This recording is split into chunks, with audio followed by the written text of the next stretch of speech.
experience. So we are starting Advent. We start a new Christian year.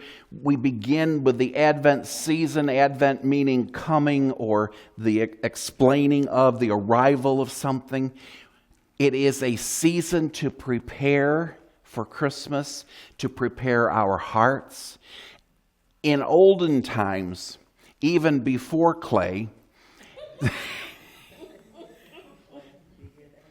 no. It's just not fun to pick on people when they don't hear you. In olden days, Advent was a lot like Lent. It was a time of penitence. It was a very somber time.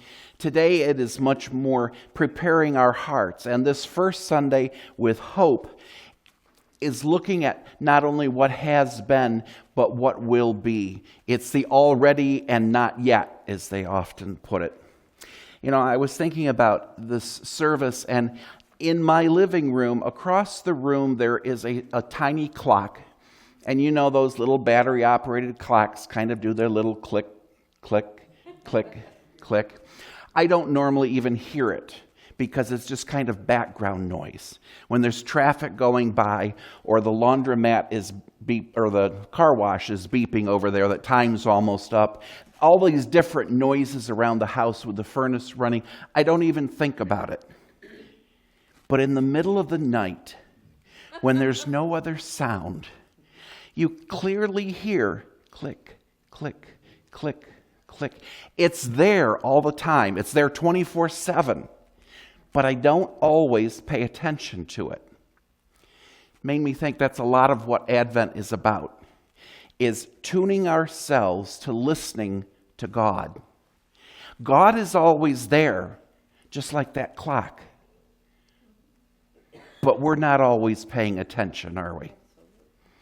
So Advent is a time to get us dialed in once again. And we need that every so often. Some of us need a little adjustment. Some get it at the chiropractor. Some have other adjustments that they need. Sometimes we have children who need an attitude adjustment. Oh, yeah. And sometimes we're still the children who need that adjustment, right? The gospel says, your redemption is near. Gospel reading was a pretty good one this morning, reminding us that it is only through Jesus Christ that we have our salvation. That alone makes us thankful and grateful to God. But there is so much more, because God's kingdom is also here and now, helping us through our situations, knowing that we are never left alone. This popped up in memories. A lady named Catherine Shea, and I don't know where she's from. She wrote this 2 years ago. She was leaving her church and just felt compelled to stop in the parking lot and write this down. She says, I just pulled over in my church parking lot to write this because it's burning on my soul. Christmas was never meant to be a burden. Paying expedited shipping to make it magical, and stressing about taking on more debt and keeping up with all the pics we see on social media is an absolute scam. A scam of evil proportions. Don't get me wrong, I've done it. That's how I know it's a scam. We've got to let it go. I'm not going to pretend to know what that means for everyone, but I hope it gives you permission to release yourself from the charades and parades and all the demands that are never ceasing.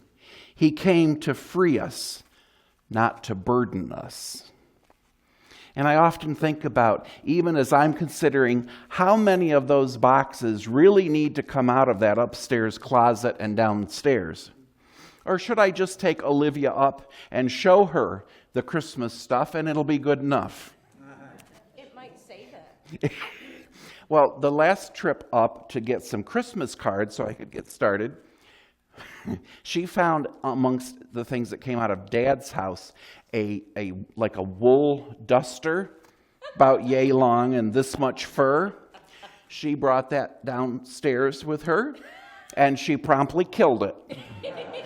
She unraveled its fur and chewed up the little leather strap that it was supposed to hang by. I said, good, there's one more thing out of that room anyway. If you need to clear out your house, just get a puppy. It'll be fine. They eat everything. I think most things in downstairs have at least a couple of teeth marks on the edge of them now. But fortunately, she only has one puppy canine left. The others have fallen out, and the less sharp ones are coming in. So I am very grateful for that. Probably my biggest Thanksgiving item was that those teeth are gone.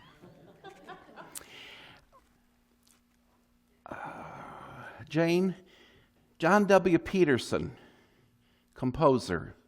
Does that ring a bell? Have you ever heard his song, Jesus is Coming Again?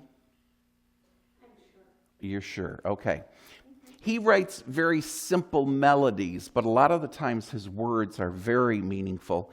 The first verse of that one came to mind as we were thinking about Advent this week. And the words are, marvelous message we bring, glorious carol we sing, wonderful word of the King, Jesus is coming again.